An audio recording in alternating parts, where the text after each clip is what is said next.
گھنٹے ضرور بھوکا رہتا ہے. یہ دنیاوی فائدہ ہے کہ نہیں فائدہ ہے؟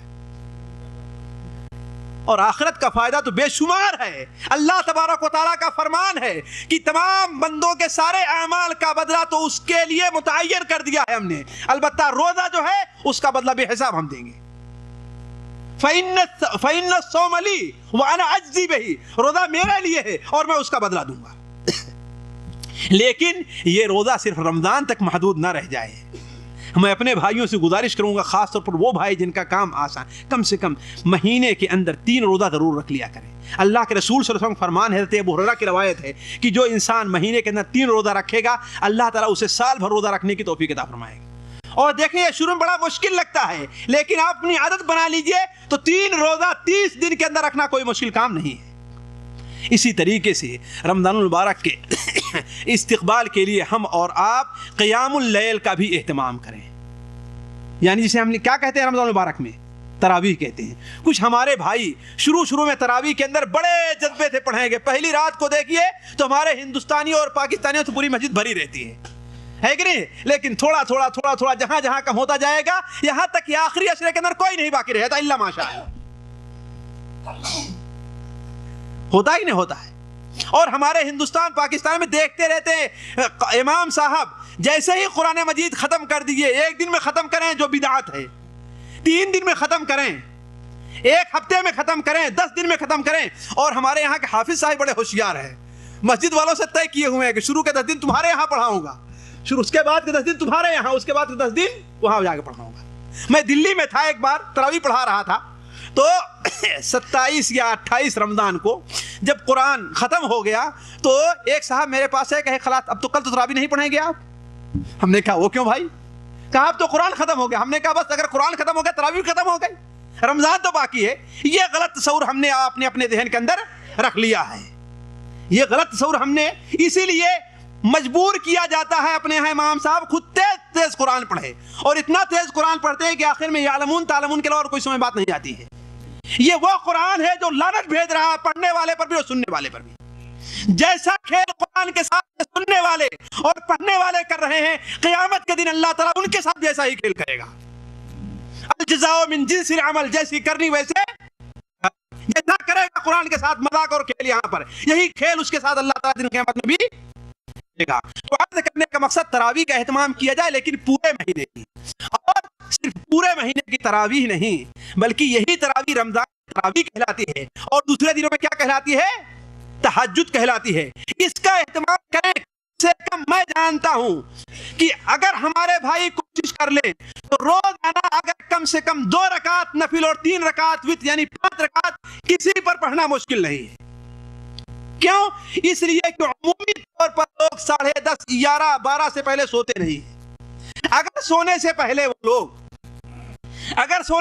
جیسا کہ بھی ہم نے تھوڑی دیر پہلے ذکر کیا، ہم جائیں طہارت سے فارغ ہوں، طہارت کریں لے، اس کے بعد وضو کر کے 2 رکعت نفل اور 3 رکعت وتر پڑھ لیں تو اللہ تعالیٰ انشاءاللہ اگر ان کی نیت صالح ہے تو اللہ تعالیٰ انہیں قیام اللیل کا ثواب دیتا ہے. لیکن جانتے ہیں کہ محنت کام ہر آدمی مشکل ہے اس کے لیے. اللہ کے رسول صلی اللہ علیہ وسلم نے فرمایا ہے، ابو امامہ کی روایت ہے، علیکم بقیام اللیل، اے لوگوں قیام اللیل کیا کرو تم لوگ. کیوں؟ اس کے 4 فائدے ہیں. پہلا فائدہ تو یہ ہے کہ وہ تم سے پہلے جو نیک لوگ گزرے ہیں ان کا طریقہ ہے. حضرت ابراہیم علیہ السلام قیام اللیل کیا کرتے تھے، حضرت نوح علیہ السلام قیام اللیل کیا کرتے تھے، تمام اللہ کے نیک بندے قیام اللیل کیا کرتے تھے. اور گناہوں کی معافی ہے، اللہ تعالیٰ کی قربت کا سبب ہے، گناہوں سے روکتا ہے. اس لیے کہ جو انسان تہجد کی نماز پڑھے گا وہ سوچے گا کہ اگر ہم کوئی گناہ کریں گے، فلم دیکھیں گے، کہیں گے یہ دیکھو تہجد پڑھتا ہے اور فلم بھی دیکھتا ہے کہ نہیں ہے. اس طریقے سے رک جایا کرے گا. تو عرض کرنے کا مقصد یہ ہے کہ سال کے 12 مہینوں کے اندر ہم اس چیز کا اہتمام کیا کریں. اس طریقے سے رمضان المبارک کے استقبال کے سلسلے میں اس چیز کا اور ہم آپ دھیان رکھیں کہ صدقہ اور خیرات کو ہم اور آپ نہ بھولیں. صدقہ اور خیرات رمضان المبارک کے اندر بڑی اہم چیز ہے. ہم میں سے ہر شخص کے قریب غریب، فقیر، محتاج، بیوہ اور عورتیں ہوتی ہیں. اس مبارک مہینے میں ہم ان کا بھی حصہ لگائیں.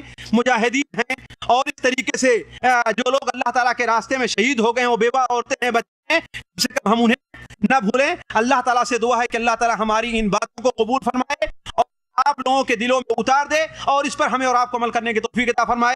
سبحانک اللہم و بحمدک اشہد ان لا الہ الا انت استغفرک و اتوب الیک. ہاں تو گھر میں 2 آدمی پڑھ سکتے ہیں؟ بالکل پڑھ سکتے ہیں. لیکن گھر کے اندر تراویح پڑھنا، اگر کوئی آدمی اپنے اوپر اعتماد اس کو ہے کہ چھوٹے گی نہیں، گھر میں اپنے طور پر پڑھے تو یہ بھی بہت بڑے ثواب کا کام ہے نا. ثواب میں کوئی کمی واقع نہیں ہوگی انشاءاللہ، ہے نا. تو 2 آدمی کہاں پر ہوں، ایک آدمی ہو اپنا، اگر مسجد دور ہے وہاں پہنچنا مشکل ہے تو اکیلے تراویح پڑھ لینا چاہیے، اسے چھوڑنا نہیں چاہیے.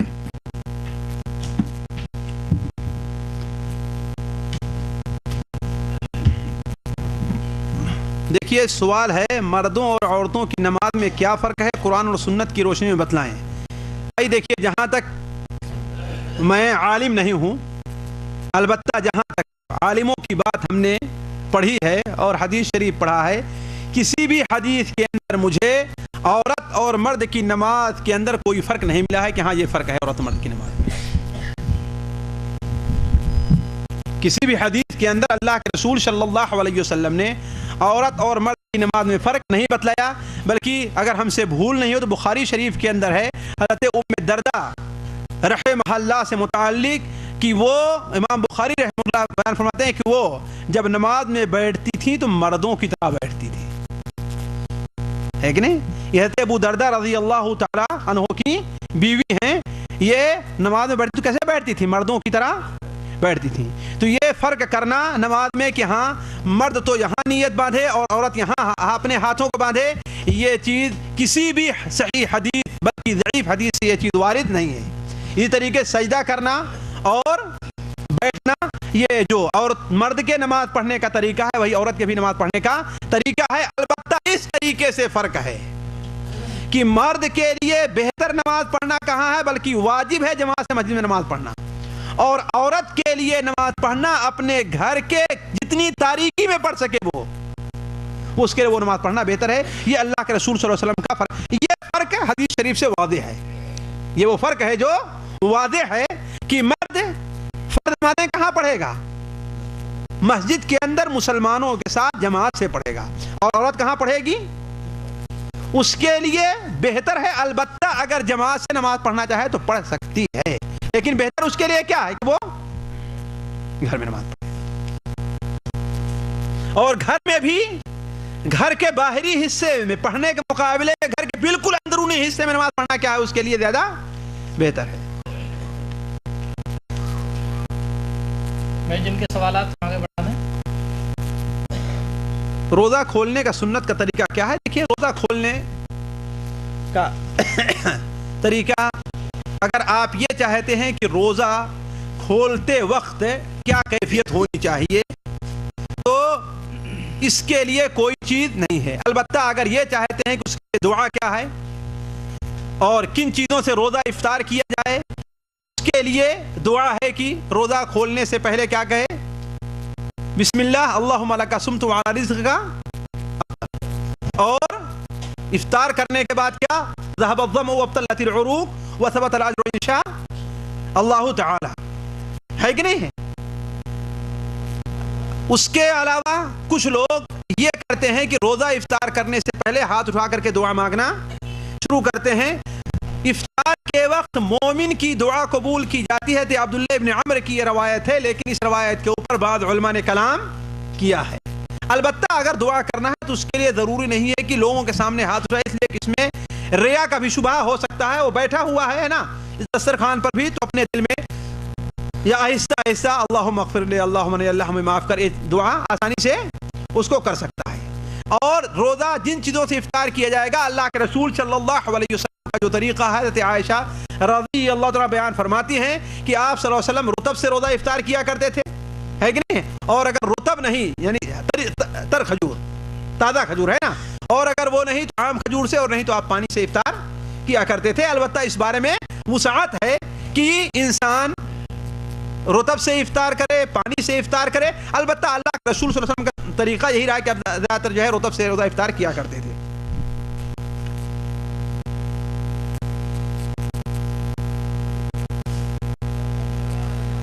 وتر کے متعلق بتائیں کہ 3 رکعت ایک سلام کے ساتھ پڑھیں یا 2 ایک اور ایک وطر دوسری بار. اچھا حدیث کا حوالہ دے کر بتائیں. دیکھیے بخاری اور مسلم وغیرہ میں حضرت عائشہ رضی اللہ تعالی عنہا کی جو روایت ہے, حضرت عائشہ رضی اللہ, حضرت عبداللہ ابن عمر رضی اللہ تعالی عنہما کی جو روایت ہے وہ ان تمام احادیثوں کے مجموعے سے پتہ چلتا ہے. البتہ سنن کے اندر جو حضرت عائشہ رضی اللہ عنہ کی روایت ہے اس کا ذکر بھی ہم بعد میں کرتے ہیں. ان روایات کے مجموعے سے پتہ چلتا ہے, اور خصوصاً حضرت عبداللہ ابن عمر رضی اللہ تعالیٰ عنہ کی صراحت کے ساتھ جو صحیحین میں روایت ہے اس میں یہ ہے کہ اللہ کے رسول صلی اللہ علیہ وسلم 2 رکعت پڑھتے تھے, سلام پھیرتے تھے اور پھر اٹھ کے 1 رکعت پڑھا کرتے تھے. البتہ سنن کے اندر حضرت عائشہ رضی اللہ عنہ کی روایت ہے کہ آپ صلی اللہ علیہ وسلم جب 3 رکعت ایک سلام کے ساتھ پڑھتے تھے تو آپ دوسری رکعت پر بیٹھتے نہیں تھے, دوسری رکعت پر بیٹھتے نہیں تھے. یہ 2 طریقہ نبی صلی اللہ علیہ وسلم سے ثابت ہے, یہ 2 طریقہ نبی صلی اللہ علیہ وسلم سے ثابت ہے. البتہ یہ بات بڑے واضح طور پر آپ لوگ سن لیں, کسی پر اعتراض نہیں, کسی پر ہجوم نہیں. ایک سلام سے اور بعینہی مغرب کے طریقے سے وطر پڑھنا مجھے کسی بھی صحیح حدیث سے نہیں مل سکی ہے. یہ طریقہ نبی صلی اللہ علیہ وسلم کا مجھے کسی حدیث کے اندر, بعد جن حدیثوں کے مفہوم سے استدلال کیا ہے ہمارے حناف بھائیوں نے وہ مفہوم ہے, صراحت کسی بھی حدیث کے اندر نہیں ہے کہ اللہ کے رسول صلی اللہ علیہ وسلم وطر کی نماز مغرب کی طرح پڑھا کرتے تھے. جو ہے حضرت عبداللہ ابن عمر, حضرت عائشہ رضی اللہ عنہ کی روایت, جتنی رات کی نمازیں آپ دیکھیے امام بخاری نے, امام مسلم نے ان بہت سی روایتوں کو ذکر کیا, اور سنن کے اندر بھی روایتیں ذکر ہے, ان تمام کے اندر یہ وارد ہے کہ اللہ کے رسول صلی اللہ علیہ وسلم عمومی طور پر عام آپ کی عادات یہ تھی کہ 2 رکعت پڑھ کر کے آپ بیٹھ کر کے سلام پھیر دیتے تھے, پھر اس کے بعد کھڑے ہو کر کے 1 رکعت پڑھا کرتے تھے. خصوصاً حضرت عبداللہ ابن عمر رضی اللہ تعالیٰ عنہ کے عمل سے یہ چیز اور بڑی واضح ہو کر کے سامنے آئی ہے. حضرت عائشہ رضی اللہ عنہ کی روایت جو سنن کے اندر ہے اس میں یہ ہے کہ اللہ کے رسول صلی اللہ علیہ وسلم جب 3 رکعت پڑھتے تھے اور دوسری رکعت پر بیٹھتے رہے, سیدھے کھڑے ہو جایا کرتے تھے. تو یہ دونوں طریقہ ہے. البتہ مغرب کی طریقے سے پڑھنا اللہ کے رسول صلی اللہ علیہ وسلم نے, شاید سنن ابو داؤد کی روایت ہے, مجھے صحیح یاد نہیں, البتہ یہ الفاظ صاف ہیں کہ لا تشبہ الوتر بالمغرب, وطر کو مغرب کے مشابہ نہ بنا دو. اب ہمارے بھائی کچھ کہتے ہیں کہ ہم مجھے مغرب کے مشابہ کہاں کرتے ہیں, ہم اس میں وطر کی آخری رکعت میں ہاتھ اٹھا کر کے اللہ اکبر کہہ کر کے دعا مانگ لیتے ہیں تو مغرب سے اس کی مشابہت ختم ہو جاتی ہے. حالانکہ ہر انسان سمجھ سکتا ہے کہ مشابہت رکوع کے اندر, قیام میں, سجدے میں اس میں ہوا کرتی ہے, اور وہ پوری مشابہت 3 قیام اس میں بھی ہے, 3 قیام اس میں بھی ہے, 2 تشہد اس میں بھی ہے, 2 تشہد اس کے اندر بھی ہے, اور 3 رکعتوں کے اندر 3 دونی 6 سجدے اور 3 رکوع اس کے اندر بھی ہے اور اس کے اندر بھی ہے. مکمل طور پر مشابہت پائی جا رہی ہے. اس لیے ہم یہ کہتے ہیں کہ اگر ہمارے کسی حنفی بھائی کے پاس کوئی ایسی صاف دلیل ہے کہ اللہ کے رسول صلی اللہ علیہ وسلم نے وطر کی نماز کو مغرب کی طریقے سے بیان نہیں پڑھا تھا تو مجھے بتائے, میں بھی اس پر عمل کروں گا, میں بھی اس پر عمل کروں. کیوں؟ اس لیے کہ اللہ کے رسول صلی اللہ علیہ وسلم کی سنتوں کے اوپر عمل کرنا ہمارا شیوا ہونا چاہیے, ہمارا فرض بنتا ہے کہ نہیں ہے. تو یہ چیز وطر سے متعلق ہے. البتہ تفصیل کے لیے اگر کوئی بھائی جو ہے, جی دیکھیے رمضان میں شیطان کو باندھ دیا جانا, اس سے کیا مراد ہے؟ دیکھیے اس بات کو اپنے بالکل عمومی ظاہری معنی پر لینا چاہیے, ظاہری معنی پر لینا چاہیے کہ یقیناً اللہ تبارک و تعالی شرکت شیطانوں کو جکڑ دیتا ہے. ان کی جکڑنے کی, ان کی باندھنے کی, ان کی روکنے کیا کیفیت ہوتی ہے یہ اللہ تعالیٰ بہتر جانتا ہے. ہمیں جو بتایا ہے کہ یقیناً وہ باندھ دیے جاتے ہیں, یقیناً وہ باندھ دیے جاتے ہیں, ان کے باندھنے کیفیت کیا ہے اللہ بہتر جانتا ہے. بعض لوگوں نے اس کی یہ تعویل کی ہے کہ کہ ہاں چونکہ مومن روزہ رہتا ہے اور یہ کرتا ہے, شیطان قرآن زیادہ پڑھتا ہے اور شیطان ایسے وقت میں اسے ورگلا نہیں پاتا, لہذا اس کو تشبیہ دی ہے باندھنے سے. لیکن یہ بات صحیح نہیں ہے. امام نووی رحمہ اللہ نے شرح مسلم نووی کے اندر یہ بات بڑی وضاحت کے ساتھ کہی ہے کہ قرآن اور حدیث کے نصوص کو جہاں پر ان کے ظاہری معنی پر محمول کیا جا سکتا ہے اور کوئی کباہت نہیں, تو اسے ظاہری معنی پر محمول کرنا واجب ہے, اور یہ علماء کا طریقہ ہے. تو ہم یہ کہیں گے کہ یقیناً شیطان جکڑ دیا جاتا ہے، باندھ دیا جاتا ہے. وہ کہاں باندھا جاتا ہے، کیسے باندھا جاتا ہے، یہ اللہ تعالیٰ کا معاملہ ہے، غیب کی بات ہے، ہم اس کو نہیں جانتے. اللہ تعالیٰ نے اور اللہ کے رسول صلی اللہ علیہ وسلم نے ہمیں یہ نہیں بتایا ہے. ہمیں صرف یہ بتایا کہ انہیں باندھ دیا تھا، جکڑ دیا جاتا ہے. جی